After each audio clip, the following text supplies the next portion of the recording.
Half wave rectifier एक ऐसा electronic circuit है जो कि अल्टरनेटिंग करंट की पॉजिटिव या नेगेटिव हाफ साइकिल्स को डीसी में कन्वर्ट करता है।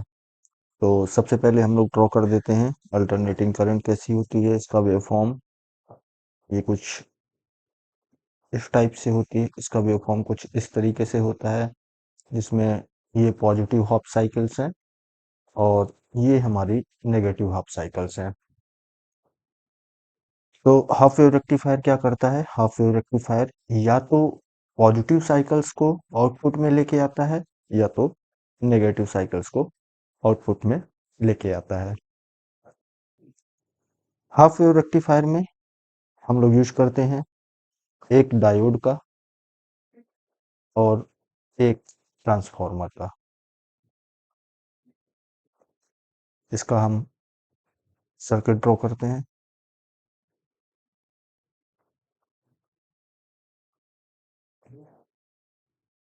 ये हमारा ट्रांसफार्मर है। ट्रांसफार्मर के बाद ये एक डायोड है और ये है हमारा लोड।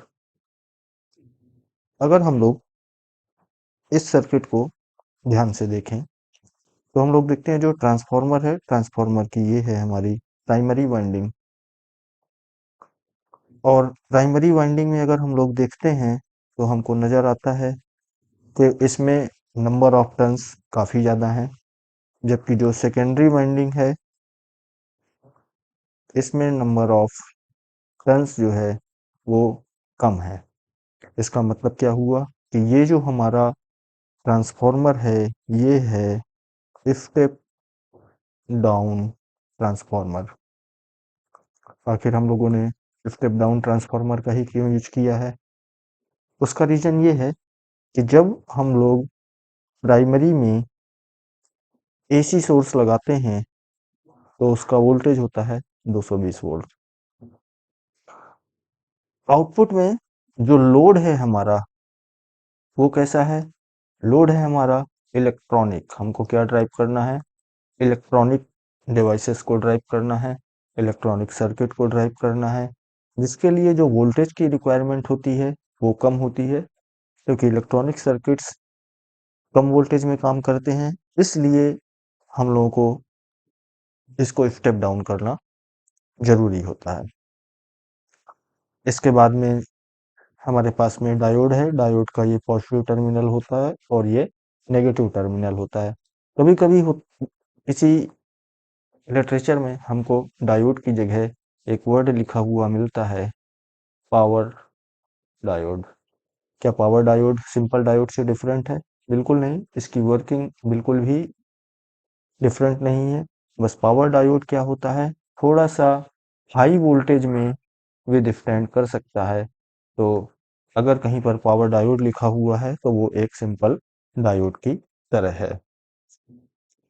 इसके बाद में है लोड। लोड क्या चीज है? लोड बिल्कुल सिंपल है, ये रजिस्टिव भी हो सकता है या कैपेसिटिव भी हो सकता है, या हम कोई डिवाइस को कनेक्ट करते हैं, कोई भी चीज जो इसके आउटपुट में कनेक्ट हो जाए, जो वर्क करे, वो इसके लिए हमारे इस हाफ वेव रेक्टिफायर के लिए लोड का काम करती है।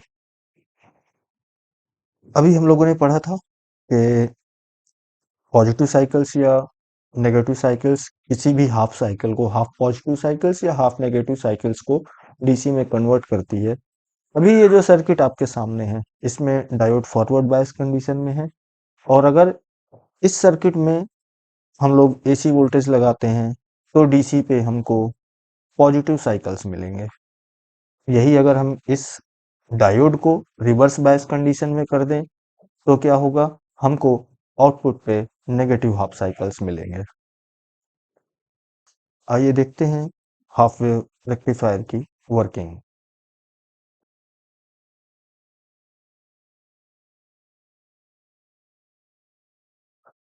हाफ वेव रेक्टिफायर की वर्किंग को हम लोग दो पार्ट्स में देख सकते हैं।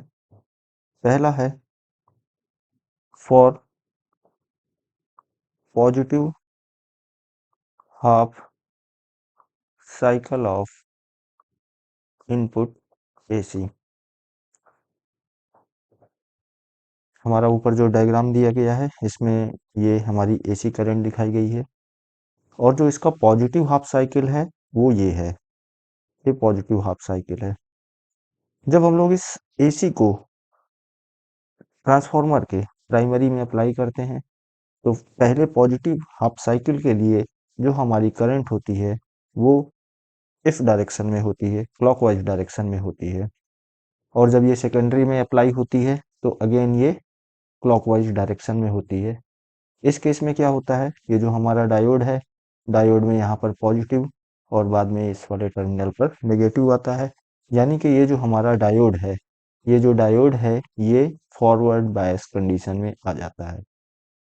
और हम लोगों को पता है कि जब कोई भी डायोड फॉरवर्ड बायस की कंडीशन में होता है तब क्या होता है, ये एक क्लोज्ड स्विच की तरह वर्क करता है।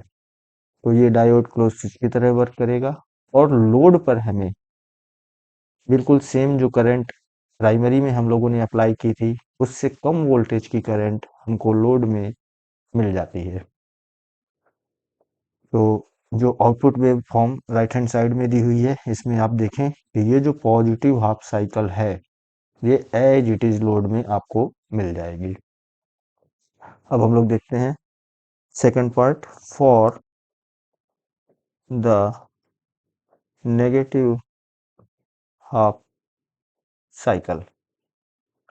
नेगेटिव हाफ साइकिल में क्या होगा, नेगेटिव हाफ साइकिल में जब ये नेगेटिव वाली हाफ साइकिल इनपुट पे अप्लाई होगी तो क्या होगा, जो हमारी करंट की डायरेक्शन होगी एंटी क्लॉकवाइज होगी, और जब करंट की डायरेक्शन एंटी क्लॉकवाइज होगी तो सेकेंडरी में भी ये एंटी क्लॉकवाइज होगी, और इस केस में क्या होगा, डायोड का ये वाला टर्मिनल पॉजिटिव और ये वाला टर्मिनल निगेटिव होगा। इस केस में ये जो डायोड है, ये डायोड रिवर्स बायस की कंडीशन में आ जाता है, और जब डायोड रिवर्स बायस की कंडीशन में आ जाता है तो ये डायोड वर्क करता है एज एन ओपन स्विच, और जब ये ओपन स्विच की तरह वर्क करता है तो इसका मतलब क्या हुआ कि यहाँ पर ये सर्किट हमारा एक तरीके से ब्रेक हो गया, जिसकी वजह से लोड में हमें कोई भी करंट नहीं मिलती है।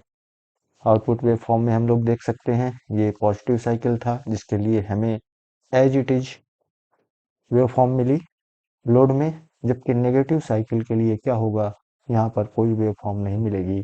इसी तरीके से दोबारा जब इनपुट एसी पॉजिटिव साइकिल में आएगी तो हमको ये वेव फॉर्म मिलेगी, लेकिन नेगेटिव साइकिल के लिए कोई भी वेव फॉर्म नहीं मिलेगी। ये हमारी हाफ वेव रेक्टिफायर की सिंपल वर्किंग है।